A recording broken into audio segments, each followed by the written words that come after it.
What's going on YouTube? This is Acid Root. So I'm going to review the debut album by Adam Lambert. And basically this project is called For Your Entertainment, and it came out in the fall of 2009. Now, Adam Lambert was an American Idol contestant. He made it to the finals of American Idol in the 8th season back in 2009, and he was the runner-up. Kind of similar to Kelly Clarkson, his first album and first couple albums had a lot of large popularity and that type of stuff. But the thing I've noticed about American Idol, like finalists and or at least musicians and that type of stuff, they usually have like a large first couple albums. But the thing that happened with Kelly Clarkson is she kind of started to taper off later. I'm just wondering if that kind of happened with Adam Lambert as well. But this is definitely a good album. I mean, just to not discredit that, I would definitely say this is quite the large, massive album that was a correct jolt of surprise that just had a lot of affability towards it. And I just feel like this is kind of a different context from the stuff that was typically on American Idol up to that point, at least from what it seemed.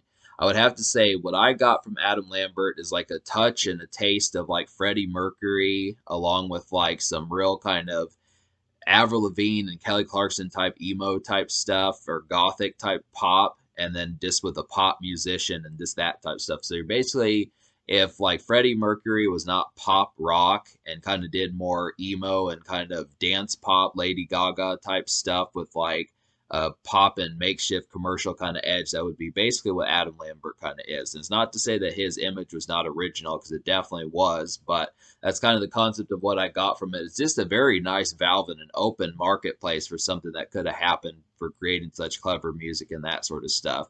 Now, Adam Lambert does have some writers on here. There's Rivers Cuomo from Weezer. Pink writes a song. Lady Gaga writes a song.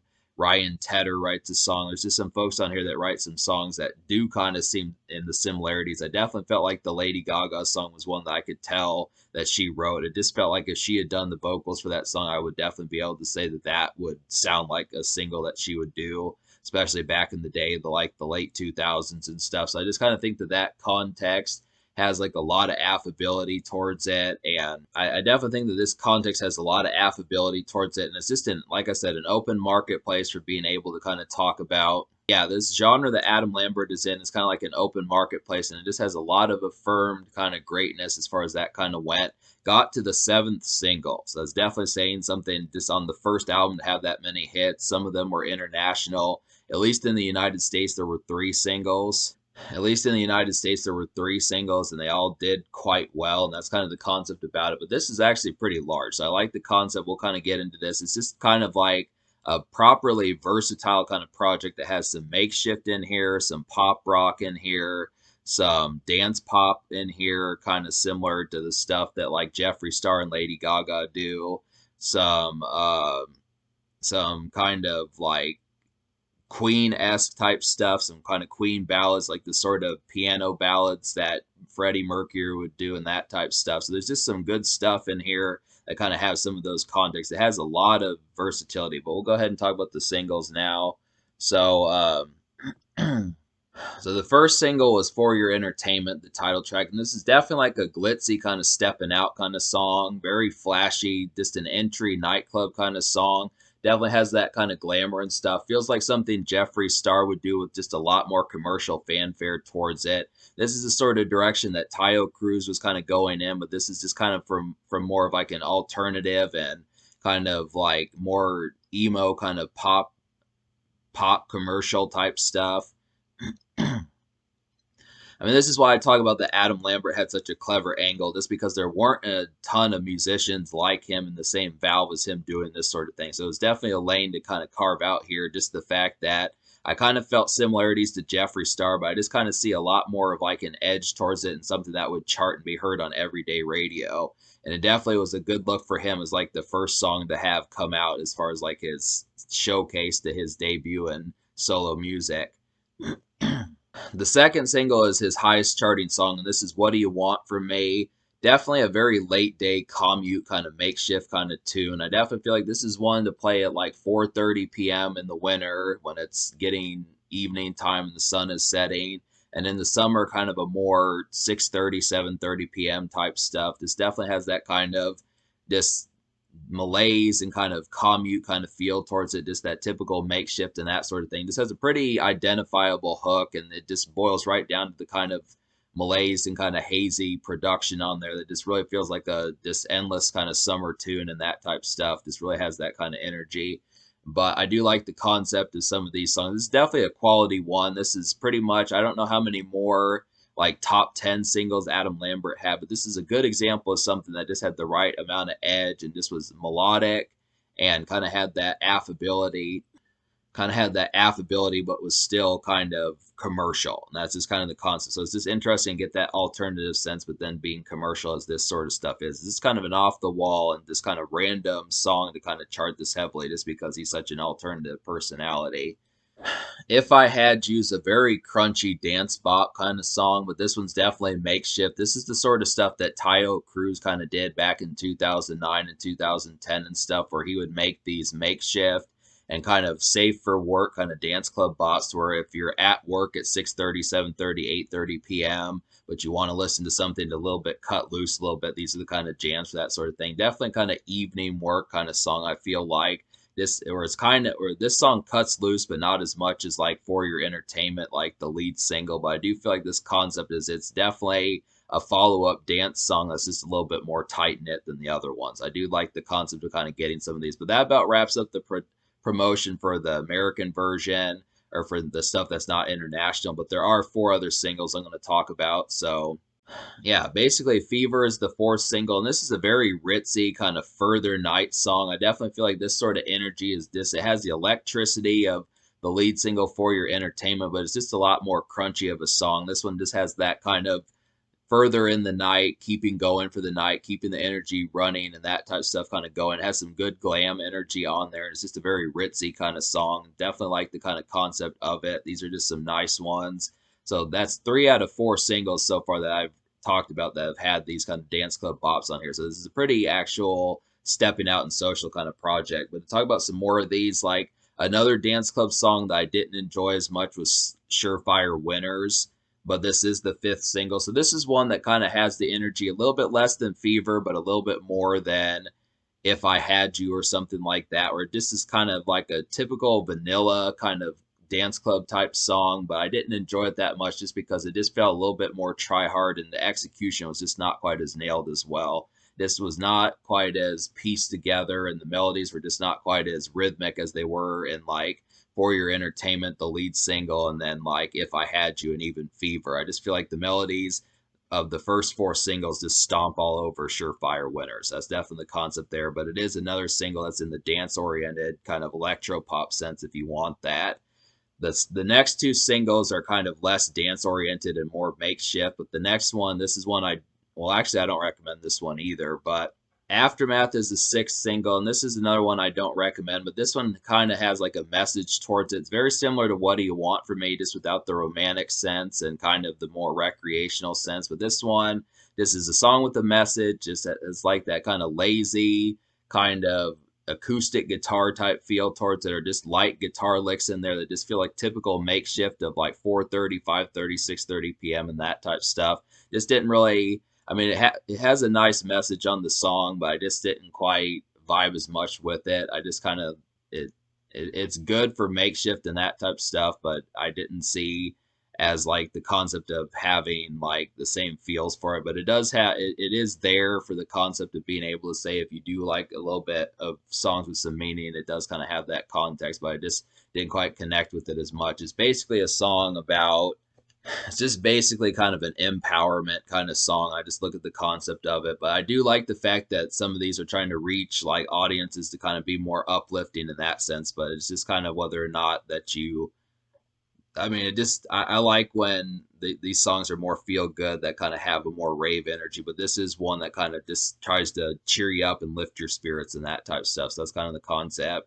So Sleepwalker is, so the 7th single is Sleepwalker, and yep, there were 7 singles. Like I was saying, this is a pretty large album. This one is very overcast and airy, just feels very atmospheric. It's a commercial tune, definitely something you could hear out and about, like at a shopping mall or Target or one of those type places. Just has that kind of real strong and effective makeshift kind of feels about it. Something that I would almost see like U2 or yeah, like U2 the band or something like that. One of those kind of 80s power bands, something of that sort that just kind of has that overcast kind of chorus and that sort of stuff. It's very kind of strong one. It's just a very kind of cloudy, overcast kind of day type feeling towards it, but it just works as like the effectualness of it as far as trying to get like some of these makeshift kind of tunes that are not necessarily just in the car on the way home kind of tunes. It's just interesting to get some different angles for makeshift as far as hearing them out in public and stuff. But I just like the concept of Sleepwalker. That's another one.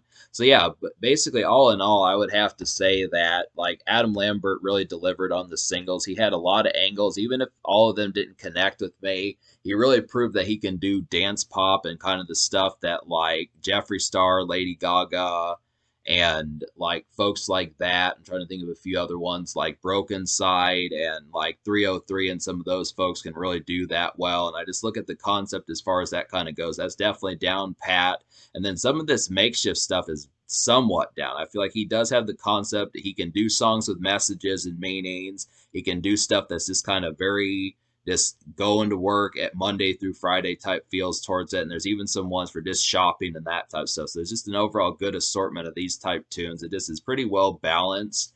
But I'm going to go ahead and recommend the songs. I'm reviewing the 14 song version. There's actually a song, there's versions of this album with more songs, like international ones and stuff. But I'm going to review the one with 14 songs, where the last song is Time for Miracles, the 14th song bonus track. So I wound up recommending to you 9 songs out of 14. So I'm going to go ahead and recommend those songs. So they would be What Do You Want From Me, If I Had You, For Your Entertainment, Fever, Sleepwalker, Strut, Music Again, A Loaded Smile, and Soaked.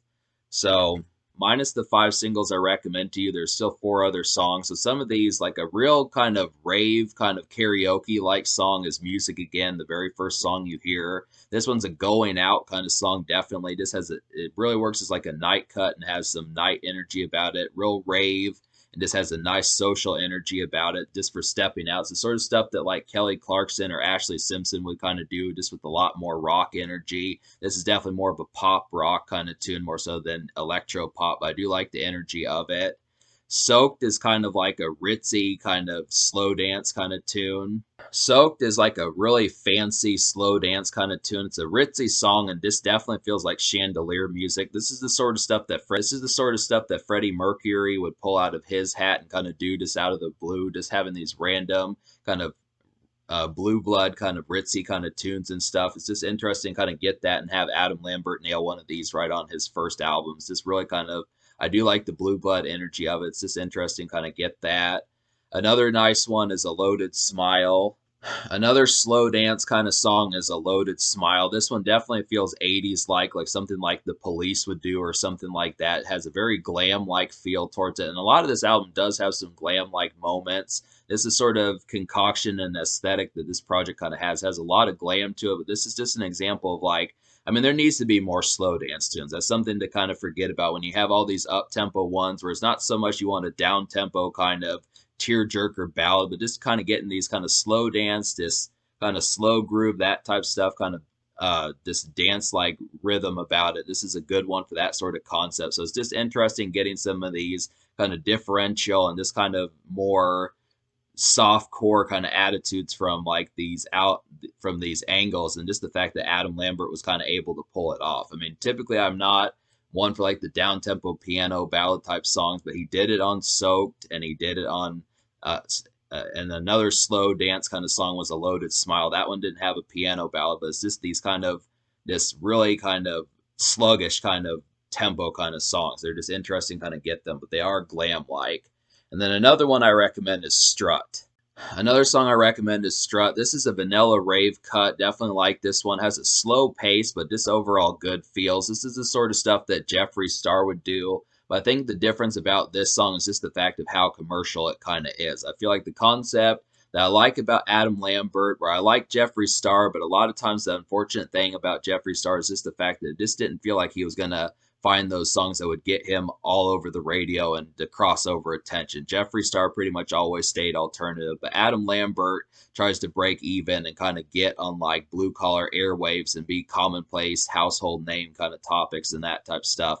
And I feel like songs like Strut, songs like Loaded Smile, songs like Soap, songs like For Your Entertainment, the title track, and songs like If I Had You, and some of those just really do a great job of connecting and reaching like a mainstream kind of audience. Now, I do feel like the production in a lot of these is very alternative and off to the side. It's just kind of a more low key kind of format, but I like the concept that he was trying to break even to make that more presentable. It's the same sort of stuff that Avril Lavigne tried to do back in the day. So, yeah, those are the songs I recommend. To talk about the 5 songs I didn't recommend, like most of them are at the end of the album.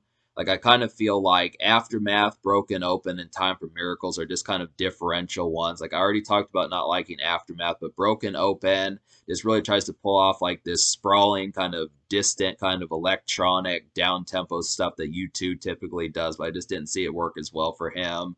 And Time for Miracles was just kind of another kind of and then Time for Miracles was just kind of another makeshift, upbeat kind of guitar licks on there that just sounds like typical makeshift at like 3 or 4 p.m. when you're getting off work and stuff. Just didn't really enjoy that one. It was just a little bit overtly kind of blaringly positive than it needed to be.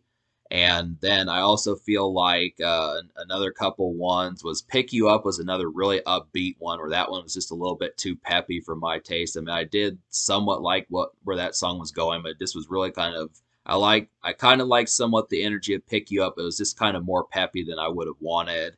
And then I would also have to say that like Surefire Winners, which I talked about, which I did kind of like somewhat of the dance club energy, and maybe that could be almost an almost song, but I just didn't quite connect with it enough to even label it an almost song. And this was kind of one of the weaker dance club songs on here that he was trying to do. I feel like it definitely had some context of being able to almost pull it off, but just didn't have the effectiveness as the singles. But that doesn't happen very often. I mean, Adam Lambert does have the capability of getting album cuts on here, but that was just one that was just kind of an odd duck as far as the dance club stuff. So, um, but me liking 9 songs out of 14, I'm going to give this album an 8.25 out of 10. It was really enjoyable. 7 singles, powerful execution, powerful rhythm and versatility and overall impact. I just think there's a lot of good stuff that this project did and just had a lot of purpose and like candor and just overall like execution of how it nailed it and that type of stuff. So it gets an 8.25. The social score, I'm going to give a 9.5 out of 10 because a lot of this is pretty affable. It's got the work songs, it's got the nightclub songs, got the rave songs, got the kind of shopping songs, got a lot of stuff. This kind of the more fancy ritzy numbers on here. So it's just got a lot of glam and glitz and glamour and that type of stuff just for really the enjoyability. I think I said I gave it a 9. I don't know if I said I gave it a 9.5, but it gets a 9 or a 9.5, somewhere in the 9.5 range for the social score. It's just that good in terms of like the affability as far as stepping out and that type of stuff. So it works for that. And in terms of the future, I'm not really sure what Adam Lambert has been up to because I didn't really know too much about this guy prior to recently. But I would have to say I'm going to have to review more of this, especially if he has more hits, as many as he had with this album, just more glamour like that.